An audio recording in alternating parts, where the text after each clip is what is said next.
টানা বর্ষণে নাটোরেও পুরোদমে রোপা আমনের চাষ শুরু হয়েছে। বৃষ্টির পানিতে জমি প্রস্তুতের পাশাপাশি ধান রোপণ করছেন কৃষকরা। কৃষি বিভাগ বলছে, বৃষ্টির ফলে সেচের চাহিদা পূরণ হবে অন্তত 25%। এ বিষয়ে আরো জানিয়েছেন মাহবুব হোসেন। খরার ধকল কাটিয়ে উঠে নাটোরে পুরোদমে শুরু হয়েছে রোপা আমন ধান চাষ। গতকাল থেকে যে অব্যাহত বৃষ্টি, এই বৃষ্টির মধ্যে কিন্তু নাটোরের অঞ্চলের কৃষকরা তারা রোপা আমন ধান চাষ শুরু করেছেন।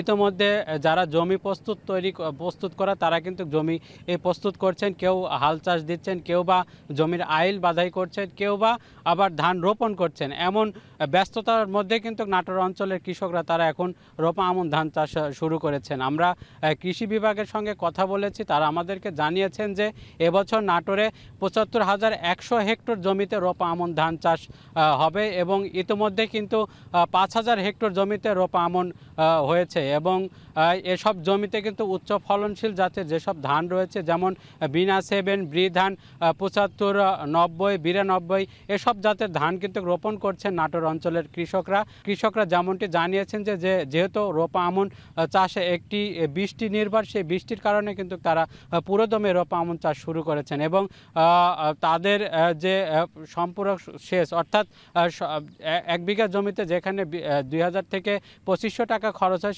সেখান থেকে কিন্তু তাদের 25% তারা সাশ্রয়ী হবেন বলে তারা আমাদেরকে এমনটি জানিয়েছেন। এতে করে কৃষকরা কিন্তু এবছর একটি লাভের তারা প্রত্যাশা করছেন। তো সব মিলে এই ছিল নাটোর থেকে রোপা আমন নিয়ে আমার কাছে সবশেষ তথ্য।